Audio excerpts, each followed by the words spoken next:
নমস্কার বন্ধুরা, আমি তুহিন রিভিউলজি চ্যানেলে আপনাদের প্রত্যেককে স্বাগত জানাই।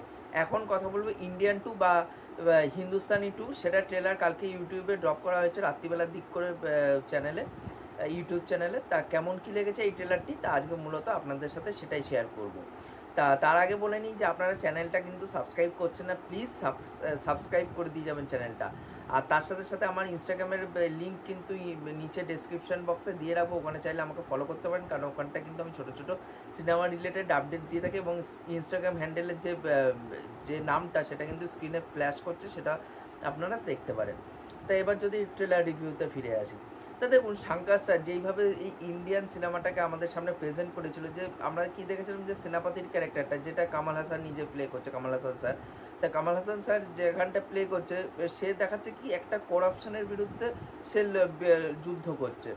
এবার ওখানটায় কি দেখাইছে যে লাস্টে গিয়ে যখন ছেলেও সেই করাপশনের পার্ট হয়ে যাচ্ছে, তখন কোথাও না কোথাও গিয়ে ছেলেকেও সে মারতে দ্বিধাবোধ করছে না, সে ছেলেকেও মেরে দিচ্ছে। মানে এতটাই সৎ সেই ক্যারেক্টারটা। কিন্তু ট্রেলারের একটা জায়গায় আমরা দেখতে পাচ্ছি কি, যে ট্রেলারে যখন সিদ্ধার্থ জিজ্ঞেস করছে কামাল হাসান স্যারকে যে আপনিই তো বলেছিলেন সৎভাবে থাকতে, সৎভাবে কাজ বাজ করতে, সব কিছু করতে, কিন্তু আজকেই আপনি বলছেন মিথ্যা কথা বলতে, মিথ্যাচার ছড়াতে, অসৎভাবে কাজ করতে, এটা কেন বলছেন? তাই এটা কিন্তু পুরোপুরি সিনেমার মধ্যেই কিন্তু আমরা দেখতে পারবো। আর তার থেকেও বড় কথা, এই যে এই সিনেমার যে মেন প্লট পয়েন্টটা হবে, যে এখনকার দিনে কি হয়ে গেছে, এখনকার দিনে কিন্তু বেরোজগার যারা আছে, আমাদের মতন ইউথ যারা আছে, বেশিরভাগই কিন্তু আপনারা দেখতে পারেন বেরোজগার হয়ে রাস্তায় ঘুরে বেড়াচ্ছে। তা অনেকের কাছে ডিগ্রি আছে, ডিগ্রি থাকলেও কাজ পাচ্ছে না, যাদের ডিগ্রিও আছে কাজ করছে ঠিক, কিন্তু সেইভাবে স্যালারিতে কোম্পানি তাদেরকে পে করছে না। এই যে এই প্রবলেমটা, যার ফলে কিন্তু নানা রকম সুইসাইড হচ্ছে, দাঙ্গা হাঙ্গামা চারিদিকে বাজছে। এইটা নিয়েই কিন্তু মানে সিদ্ধার্থ নিজের সোশ্যাল মিডিয়াতে একটা অ্যাওয়ারনেস ভিডিও করে, যে এটার বিরুদ্ধে কথাবার্তা বলে, লাইক ধ্রুব রাঠি যেরকমভাবে আমরা বোঝাতে পারি মানে শর্টভাবে। তা সেইভাবে যে ওই মানে করাপশনের বিরুদ্ধে সে সোশ্যাল মিডিয়াতে লড়ে যাচ্ছে। কিন্তু তারা যেহেতু লড়ছে সোশ্যাল মিডিয়াতে, ট্রেলারে একটা জায়গায় বলাও আছে যে আমরা শুধু চিল্লাচ্ছি, কুত্তার মতন চিল্লাচ্ছি, কিন্তু আমরা কাটতে পারছি না। কুকুর যেরকম মানুষকে কাটতে পারে, সেটা কিন্তু আমরা করতে পারছি না। তখন বলতে পারছি সেই একজনই পারে, সেটা হচ্ছে এই আমাদের সেনাপতির ক্যারেক্টারটা। এবং সেনাপতির ক্যারেক্টারটা কিন্তু এমনভাবেই ডিজাইন করা হয়েছে যে সে কিন্তু এই মানে নেতাজি সুভাষচন্দ্র আজাদ হিন্দ ফৌজেরই কিন্তু ফৌজি ছিলেন তিনি। এইবার সেই জায়গায় দাঁড়িয়ে আমি এটা ট্রেলার লঞ্চ ইভেন্টটা জাস্ট কিছুক্ষণ আগে দেখছিলাম। তা ওখানটা অ্যাটলিও এসছে। তা ওখানটা ট্রেলার লঞ্চ ইভেন্টে, যেটা মুম্বাইতে কালকে হয়েছে, তা ওই ইভেন্টটাতে জিজ্ঞেস করা হচ্ছিল, যখন একজন রিপোর্টার জিজ্ঞেস করছিল শাঙ্কার স্যারকে যে এই যে সেনাপতির ক্যারেক্টারটা, তার তো বয়স তো ওখানেও দেখিয়ে দিয়েছিল যে ওখানটায় অনেকটা বয়স হয়ে গেছে তার, বাট সে এই বয়সে এসেও এইভাবে অ্যাকশনটা করছে, এটা কিভাবে করছে। তখন কিন্তু সেটা জাস্টিফিকেশন করেছে শাঙ্কার স্যার, যে আমাদের যখন চায়নাতে একজন ছিল বুদ্ধিস্ট, সে কিন্তু 120 বছর বেঁচে ছিল, সেইটার সাথে খুব সুন্দর করে মানে যোগা মেডিটেশন বা দিনে একবার খায়, সেইভাবে কিন্তু খুব সুন্দর করে সেটাকে ইলাবোরেট করে বলেছিল শাঙ্কার স্যার। তাই সেইভাবেই কিন্তু এখানটা প্রেজেন্ট করবে, কারণ যখন আমরা কামাল স্যারকে দেখছি, তখন কিন্তু সে দেখছি মেডিটেশন করছে, এবং তার যে মেন যে মুভ, ওটা অ্যাকচুয়ালি তামিলনাড়ুতে ওই মুভটা আবিষ্কার করা হয়, যে জায়গায় জায়গায় যেইভাবে মুভগুলো দেওয়া হয়, যে একদম প্রেশার পয়েন্টে সেই জায়গাগুলো স্টিভ হয়ে যাবে, মানে নড়চড় করতে পারে, এমনকি মানুষকে মেরেও ফেলতে পারে, যেটা আমরা ফার্স্ট পার্টেও দেখেছিলাম। সেই সব অ্যাকশনের সাথে কিন্তু ইনোভেটিভ কিছু অ্যাকশন কিন্তু এখানটায় ঢোকানো হয়েছে, সেই জিনিসগুলো দেখতে খুব ভালো লাগছে। এবং শাঙ্কার স্যার হচ্ছে মানে ইন্ডিয়ার গ্রেটেস্ট ডিরেক্টর আমি মনে করি, কারণ যারা যারা বড় বড় ডিরেক্টর আছে ইন্ডিয়াতে, তাদের মধ্যে অন্যতম হচ্ছে শাঙ্কার স্যার। আমি কিন্তু সঞ্জয় লীলা ভানসালি বলুন বা রাজকুমার হিরানি বলুন, তাদের পরেও মানে তাদের সাথেই সমসাময়িক কিন্তু মানিরত্নম স্যার আছে, তাদের সাথে সমসাময়িক ডিরেক্টর হচ্ছে আমাদের এই শাঙ্কার স্যার।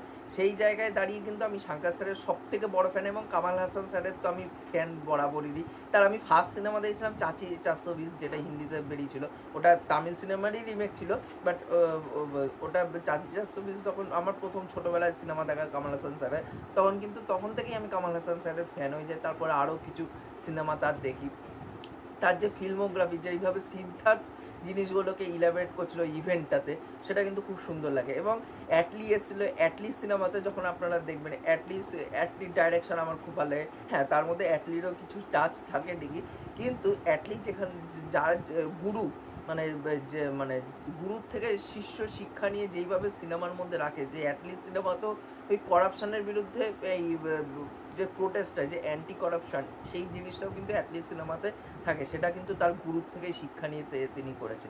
সেই সব জিনিস কিন্তু খুবই ভালো লাগছে, এবং অ্যাকশনের মধ্যে সেই ইনোভেটিভ জিনিসপত্র কিন্তু এখানটায় ঢুকিয়েছে, সেগুলো খুব ভালো লাগছে। যে ওই যে মুভটা দেখায়, ওই মুভটার নামটা আমার মনে পড়ছে না, বাট ওই যে মুভটা করে যে সেনাপতির ক্যারেক্টারটা, তখন ওই মুভের জন্য মানুষ মরেও যেতে পারে বা একটা জায়গায় স্টিভ হয়ে যায়, সেই জিনিসগুলো কিন্তু খুব সুন্দর করে দেখিয়েছে। একটা জায়গায় দেখাচ্ছে যে মুভটা করছে এবং রক্তর থেকে যে একটা জায়গায় যে মানুষের শরীরে কি এই যে হাত পা চলছে, এটা যত ব্রেনের সিগন্যাল যাচ্ছে, সেটা একটা কারণ, তার মধ্যে রক্ত চলাচলও হচ্ছে। এই যে রক্ত চলাচলটা কি এক জায়গায় স্টিভ হয়ে আটকে যাচ্ছে, সেটা কিন্তু খুব সুন্দর করে এখানটায় গ্রাফিক্সের মাধ্যমে দেখানো হয়েছে, সেটা আমার খুব ভালো লাগছে, যেটা অপরিচিতের ক্ষেত্রেও আপনারা দেখতে পারবেন। এবং এখানটায় যে প্রস্থেটিকের কাজ হয়েছে, মানে যেই টাইমে এই সিনেমাটা বেরিয়েছিল, 28 বছর আগে এই সিনেমাটা এসেছিল, তা 28 বছর পর কিন্তু তারা আবার এই অ্যাক্টর ডিরেক্টর আবার দেখতে পারবো বিগ স্ক্রিন, এবং আমি পার্সোনালি হলে গিয়ে এই সিনেমাটাতে এক্সপিরিয়েন্স করবো। তা সেই জায়গায় দাঁড়িয়ে কিন্তু যখন এই প্রস্থেটিকের কাজ তখনও ভালো ছিল, এখনও কিন্তু ভালো, এখন আরও বেশি ভালো লাগছে। এখানটা জে সূর্যাকে ভিলেন হিসাবে দেখতে পাবো, তার ক্যারেক্টারটা লাউড হতে চলেছে, এটা কিন্তু মানে পরিষ্কার বোঝা যাচ্ছে। এবং জে সূর্যা, কারণ এটা কিন্তু দুটো পার্টে আসবে, কারণ জে সূর্যা কিন্তু এখানটা মেন ভিলেন হবে না, মেন ভিলেন অন্য কেউ হবে। এবার দেখবো যে এটা শাঙ্কার স্যার কীভাবে এটা নতুন করে আজকের দিনের মতন করে প্রেজেন্ট করে। তার 2.0 সিনেমাটাকে অনেকে খারাপ বলে, বাট আমার 2.0 সিনেমাটা কিন্তু খুবই ভালো লেগেছিলো। এবং তার আমি ফিল্মোগ্রাফি, সত্যি কথা বলতে গেলে খুব বড় ফ্যান, তার যতগুলো সিনেমা দেখেছি আমার খুবই ভালো লাগে। আর তার থেকেও বড় কথা, এই যে সিদ্ধার্থের আমি একটা জিনিস ভালো দেখলাম, সিদ্ধার্থ বলুন বা জ্যোতিকা, যখন এরা সাউথের স্টাররা যখন সিনেমা প্রমোট করতে যাচ্ছে বলিউডে মিডিয়া ইন্টারাকশন করছে, তারা তখন কথাবার্তা যখন বলছে, তারা কিন্তু হিন্দিতেই কথা বলছে। যখন এই ইংলিশে কিছু রিপোর্টার কথা বলছিল জ্যোতিকার সাথে ওই শায়তান সিনেমাটার সময়, তা শয়তানের ওই টাইমে কিন্তু জ্যোতিকা বলেছিল যে আমি ইংলিশ জানি, ঠিক আছে, আমি হিন্দিটাও ভালো বলতে পারি, ফ্লুয়েন্ট বলতে পারি, কারণ এর আগে আমি হিন্দিতে কাজ করেছি, তা আপনারা চাইলে হিন্দিতে কথা বলুন। এই যে সিদ্ধার্থ সেম জিনিস, যে পুরো ইন্টারভিউটা সেই যতগুলো কথা বলেছে এই হিন্দিতে কথা বলেছে, সেই জিনিসগুলো কিন্তু আমার সত্যি খুব ভালো লাগে। যে হ্যাঁ, কানেকশান একটা ফিল হয়, যে দেশি কানেকশান। যখন আমরা দেখি বলিউডের কোনো স্টার একটা চ্যানেলে গিয়ে ইংলিশে ইন্টারভিউ দিচ্ছে, হয় দেখুন ইংলিশ আমি বুঝতে পারি, কোনো অসুবিধা নেই, কিন্তু সেই জায়গায় না কানেকশানের অভাবটা ঘটে যায়। কিন্তু এই জায়গায় না কানেকশানটা, কারণ দেখুন আমি তামিল তেলেগু কান্নাড় ভাষাটা বুঝি না, বাট হিন্দি ভাষাটা বুঝি, যার জন্য মনে হয় হ্যাঁ একটা দেশি পান আছে। যেরকম দিলজিৎ দোসাঞ্জের ক্ষেত্রে হয়, যে দিলজিৎ দোসাঞ্জ এই জায়গায় যায় হিন্দিতে ইন্টারভিউ দেয়, যখন এই আমার সিং চামকিলা বেরিয়েছিল ট্রেলার লঞ্চ ইভেন্টে, তখন সেই ইন্টারভিউ যখন দিচ্ছিল হিন্দিতে দিচ্ছিল, এই যে এই জিনিসগুলো না খুব কানেক্ট করে যায় একটা অ্যাক্টারের সাথে একটা অডিয়েন্সের। তাই আমার সাথে কিন্তু সিদ্ধার্থের এই কানেকশানটা কিন্তু তৈরি হয়ে গেল আজকের থেকে। তা সেই জিনিসগুলো আমার খুব ভালো লাগছে। এবং ওভারঅলে যে অনিরুদ্ধের যে বিজিএম, কারণ অনিরুদ্ধ কিন্তু এইবার প্রথম বিজিএম দিয়েছে শাঙ্কার স্যারের সিনেমা, কারণ শাঙ্কার স্যার এর আগে বরাবরেরই কাজ করেছে এআর রহমানের সাথে, তা এবার নতুন কাজ করতে চলেছে ইন্ডিয়ান টুতে। এবার সেখানটা কিন্তু অনিরুদ্ধের ওই বিজিএমটা, যখন ওই ইন্ট্রোডাকশানটা হবে না এই সেনাপতির ক্যারেক্টারটা, তখন কিন্তু ওই ঝাঁকা ঝাঁকা ঝাঁকা ঝাঁকা ঝাঁকা ঝাঁকা ওই বিজিএমটা বাজবে না, ওই জায়গাটা খুব ভালো লাগে। এক জায়গায় পাড়া গানটাকে বিজিএম হিসাবে ইউজ করেছে, সেই জায়গাটা কিন্তু খুব ভালো লাগে। এখানটা কিন্তু অনিরুদ্ধের বিজিএমের প্রশংসা করতে হয়। অনেকে মানে ভয় পাচ্ছিল যে অনিরুদ্ধকে প্রথমবার নিচ্ছে শাঙ্কার নিজের সিনেমাতে, অন্যদিকে এআর রহমানকে নিয়ে আগে কাজ করতো, এবার নতুন কাজ করছে অনিরুদ্ধের সাথে, অনেকে এটা নিয়ে ভয় পাচ্ছিল, বাট সেটা কিন্তু ফুলফিল করেছে। কারণ অনিরুদ্ধের দুটো গান আমার কিন্তু ভালো লেগেছে, পাড়া এবং কাম ব্যাক টু ইন্ডিয়া, ওই দুটো গান আমার কিন্তু পার্সোনালি খুবই ভালো লেগেছিল। এবং এখানটা বিজিএমের কাজ কিন্তু সত্যিই খুব ভালো লাগছে, প্রশংসা করতে হয়। এবং এখানটা কিন্তু যে সেটটা ডিজাইন করা হয়েছে, পুরো ইন্ডিয়ান টু এর যে সেটটা ডিজাইন করা হয়েছে, এটা কিন্তু জওয়ানের যারা সেট ডিজাইনের কাজ করেছে তারাই কিন্তু এখানটায় এই সেট ডিজাইনের কাজ করেছে। এবং শাঙ্কার স্যার এই সিনেমাটা অনেকবার ডিলে হয়েছে, তার একটা এখন শাঙ্কার স্যার দুখানা সিনেমা নিয়ে কাজ করছে, একটা গেম চেঞ্জার, যেটা রামচরণের সাথে আসার কথা আছে, রামচরণ এবং কিয়ারা আডবাণী থাকবে এই সিনেমাটাতে, গেম চেঞ্জারে শ্যুট করছে। এবং তার সাথে সাথে আবার এই ইন্ডিয়ান 2 এবং 3 দুটোরই শ্যুট একসাথে করছিল, কারণ এটা দুটো পার্ট একসাথেই শ্যুট করা হয়েছে। যেরকম মানিরত্নম স্যারের PS1 PS2 একসাথেই শ্যুট করে নেওয়া হয়েছিল, সেরকম কিন্তু এই সিনেমাটা দুটো পার্টি একসাথে শ্যুট করে নেওয়া হয়েছে। কিন্তু এখানটা কিন্তু এমন না যে এটা সেকেন্ড পার্টটা আসবে আবার অনেক দিন পর, না, 6 মাসের গ্যাপেই কিন্তু থার্ড পার্টটা আবার রিলিজ করতে চলেছে। এবার দেখার কেমন কী হয়। আমি তো এই সিনেমা নিয়ে যথেষ্ট এক্সাইটেড। আমার এই সিনেমাটা, কারণ আমি শাঙ্কার স্যার, কামাল হাসান স্যারের এদের দুজনের সব থেকে বড় ফ্যান।